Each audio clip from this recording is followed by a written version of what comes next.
Então ele vai me condenar, ele vai me sentenciar a provavelmente algo como 20 ou 30 anos de prisão, e depois que ele me sentenciar a 20, 30 anos de prisão, eu vou ficar na mesma situação que eu estou atual, não posso retornar ao Brasil. Conto imensamente aqui com o like de vocês, que você mande o programa nos seus grupos de WhatsApp, e esses fatos que nós vamos revelar e entender melhor aqui hoje, chegarem ao máximo de pessoas possível. Então, manda o programa para os amigos e manda o programa para os inimigos, especialmente esse, porque esse é o Paulo Figueiredo Show. Paulo, primeiro, antes de passar a palavra para você, eu queria aqui reforçar a admiração que nós aqui do programa temos pelo trabalho que você vem fazendo, porque eu acho que é impossível de alguém entender a pressão que você viveu e que você vive. É impossível de alguém entender as consequências, as limitações que é, por exemplo, você não poder retornar ao seu país. Então, você encarna o estado de coisas, o estado de arte que é hoje a censura no Brasil, a perseguição a quem pensa diferente. Então eu acho que todo brasileiro precisa partir desse ponto, assim, desse reconhecimento sobre o que você vive e sobre o papel que você exerce ontem.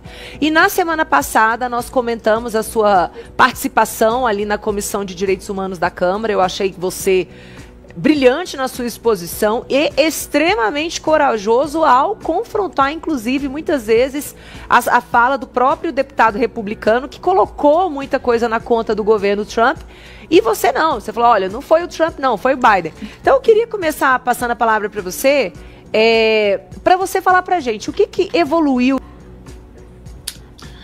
Olha, primeiro, também sou espectador de vocês, é sempre um prazer também, desde o Fio Diário acompanhando. A Carol já é conhecida também aqui já até chamei para ser entrevistada, espero que seja candidata novamente. O Rio estaria em melhores mãos se ela tivesse sido eleita.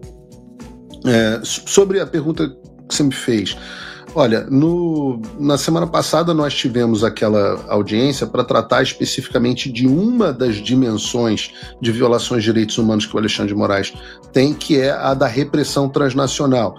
Então era circunscrita à perseguição que o Alexandre faz aos dissidentes políticos do regime brasileiro no exterior. Então, por isso que nós tratamos do Eduardo Bolsonaro, por isso que nós tratamos de pessoas comuns como a Flávia Magalhães, tratamos de jornalistas no exterior, como o caso do Constantino, como o caso do Alan dos Santos, como o caso do Michael Schellenberger e como o meu caso, pessoas que estão fora do Brasil, né? Anteontem, eu acho, eu recebi a notícia, por exemplo, que eu vou ser provavelmente julgado à revelia no Brasil. Então, este é o tipo de coisa que faz parte da repressão transnacional, que é um assunto que tem repercussão bipartidária aqui.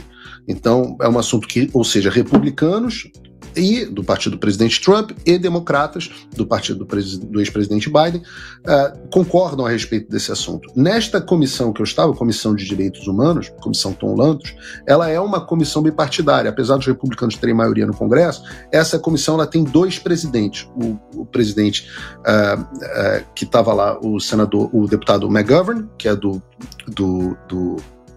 de Massachusetts, e o deputado Chris Smith, que é de New Jersey. Então, o democrata é o McGovern e o republicano é o Chris Smith. O Chris Smith é um dos principais aliados da gente no Congresso dos Estados Unidos. Ele foi um dos primeiros a abraçar esse assunto, porque ele é muito forte nessa questão de direitos humanos e liberdade de expressão.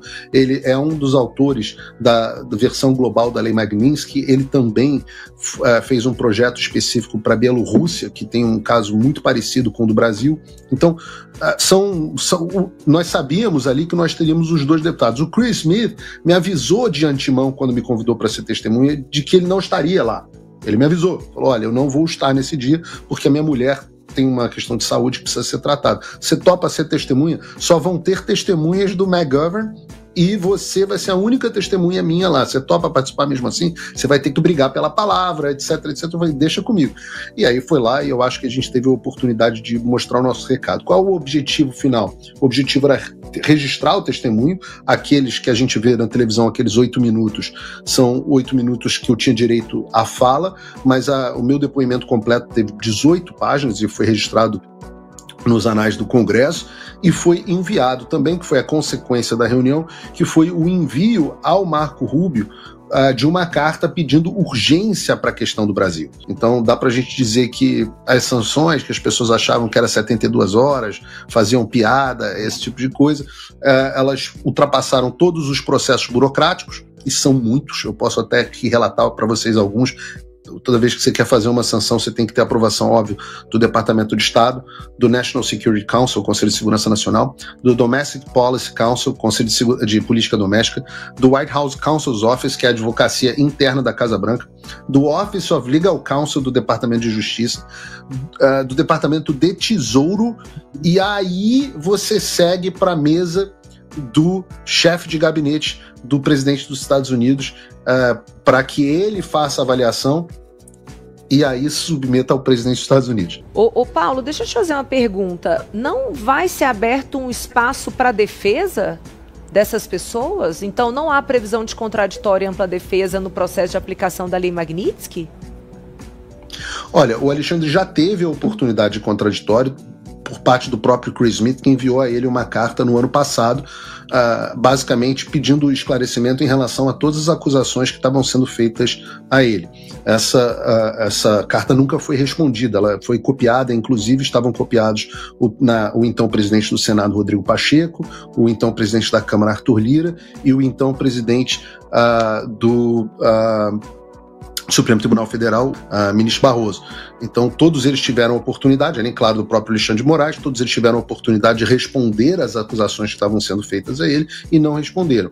Aqui nos Estados Unidos, a Lei Magnitsky, a aplicação da Lei Magnitsky, ela é feita uma avaliação dos fatos dentro dos devidos departamentos. Deixe o seu like, inscreva-se no nosso canal e compartilhe este vídeo com seus amigos. Cada gesto faz a diferença e nos ajuda a continuar trazendo informações importantes para você. Juntos, somos mais fortes e conseguimos alcançar muito mais pessoas. Conto com você. E os fatos falam por si só, né? O documento que preparou as sanções, ele tem mais de 1000 páginas e mais de 600 referências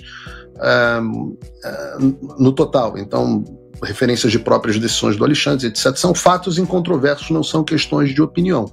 Então, esse foi consolidado. O próprio Alexandre de Moraes também teve a oportunidade, está tendo a oportunidade de responder dentro da Justiça Federal Americana, onde ele também está sendo processado na pessoa física em busca de indenizações. Carol.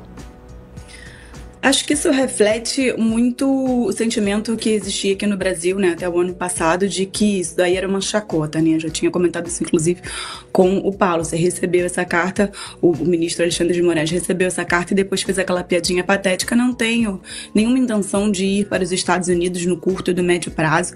Acho que ninguém daqui do Brasil, tanto do judiciário quanto o próprio legislativo, avaliou o real impacto dessas sanções.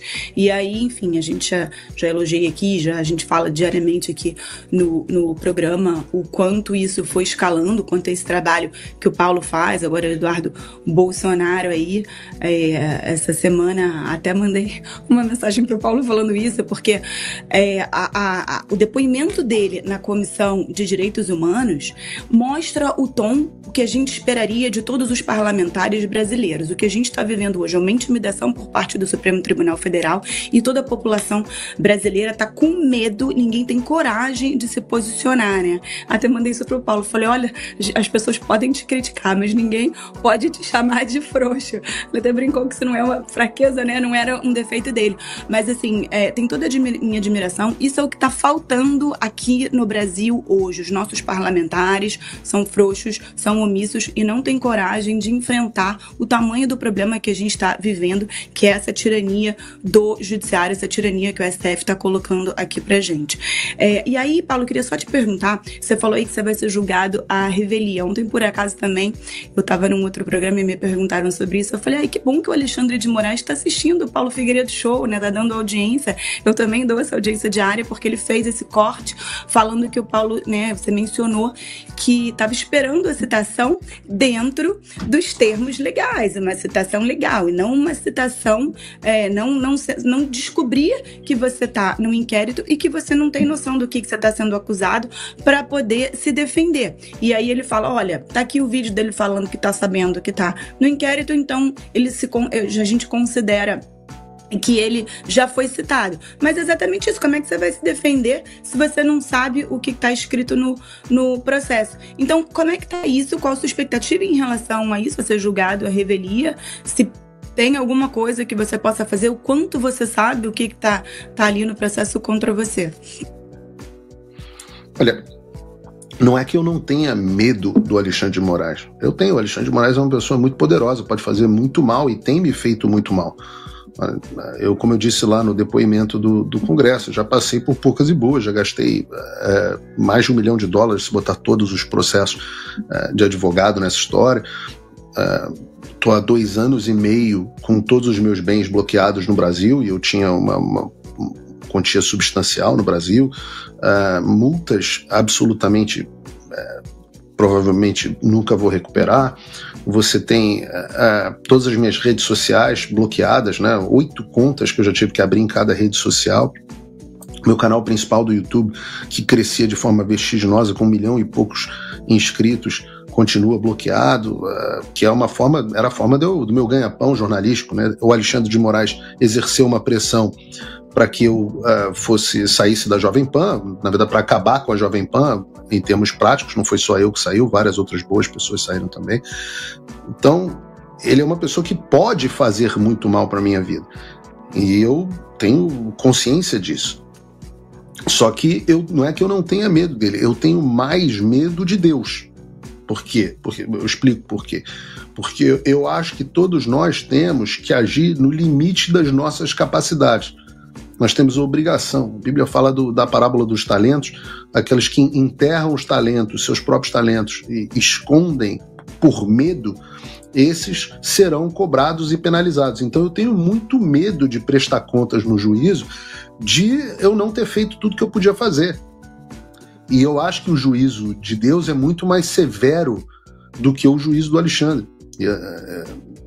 De novo, a Bíblia também fala pra gente não ter medo daqueles que podem matar, quebrar nosso corpo, etc. Mas ter medo daqueles que podem jogar a gente no fogo eterno. Então essa é a diretriz. Não é que, poxa, Paulo, como você é corajoso, você não tem medo de nada. Claro que eu tenho que ter medo. Inclusive, o medo é o que faz a gente exceder os nossos limites e fazer o máximo possível, quando a gente está muitas vezes na zona de conforto. Nesse caso que você está falando especificamente, Carol, eu já tinha plena consciência de que o Alexandre ia me julgar à revelia. Eu já tinha plena consciência disso. Eu já sabia que ele ia evitar de todas as formas possíveis mandar uma carta rogatória, que é o que diz o 368 do Código de Processo Penal, para as pessoas que estão em local certo e sabido no exterior, e eu resido na mesma casa há 10 anos, a Justiça Brasileira já me citou aqui em outras vezes sem nenhum problema, e o Alexandre de Moraes finge que não sabe onde é que eu moro. Eu falo, nossa senhora, a Polícia Federal que desvendou o inquérito do golpe de Estado não consegue fazer uma pesquisa no Google para descobrir onde é que o coitado do Paulo Figueiredo mora nos Estados Unidos, há 10 anos na mesma casa, né? Aqui nos Estados Unidos o seu endereço é uma coisa meio pública. O americano não tem muito essa paranoia de esconder onde mora. Então, eu já sabia que isso ia acontecer. O próximo passo, ele deve enviar a denúncia para que a DPU, né, a Defensoria Pública da União, apresente uma defesa em meu nome. A DPU tem um despacho já anterior pedindo suspensão do processo, dizendo que é impossível apresentar uma defesa em meu nome porque eles não têm contato comigo e que essa defesa seria uma defesa pro forma e que eles não querem se prestar esse papel. Eu acho que o Alexandre está jogando já agora, dessa vez, o jogo combinado. E a DPU deve devolver e falar assim, não é bem assim, então vamos apresentar uma defesa, e ele vai me condenar, a DPU vai apresentar uma defesa pro forma, que tem o mesmo efeito jurídico que a defesa do melhor advogado que eu pudesse contratar, porque não faz diferença. A gente está vendo o presidente Bolsonaro tem bons advogados, e não está fazendo absolutamente diferença nenhuma, porque isso não é um julgamento, isso é um circo. Então ele vai me condenar, ele vai me sentenciar a provavelmente algo como 20 ou 30 anos de prisão, e depois que ele me sentenciar a 20, 30 anos de prisão, eu vou ficar na mesma situação que eu estou atual, não posso retornar ao Brasil. Do ponto de vista internacional, eu já contratei advogados internacionais para impedir que essa pauta política avance. Então, eu acabei de contratar a Michelle Esland, que é a melhor advogada de Interpol do mundo. Gastei mais uma fortuna, mas está ela aqui impedir que meu processo sequer chegue à Interpol. Então, o efeito vai ser basicamente os Estados Unidos certamente não vão me extraditar, porque não extraditam pessoas por esse tipo de natureza de crime, e o devido processo legal também não foi seguido, então vai ser isso. Então a minha única esperança de retornar à minha pátria, onde mora a minha família, onde está meu pai, que tem 80 anos, que, poxa, não pode vir aos Estados Unidos o tempo inteiro, onde estão as minhas origens, eu sou nascido e criado do Rio de Janeiro, eu amo o Rio de Janeiro, como você, Carol, a gente sabe os problemas do Rio, mas a gente ama, né? É o nosso lugar, é a nossa origem. Então, doloroso, minha Paulo? esperança de retornar ao Brasil é com a queda do Alexandre. Você precisa assistir o melhor canal de notícias do Brasil, ao vivo, todos os dias, no YouTube. Clique aqui e se inscreva.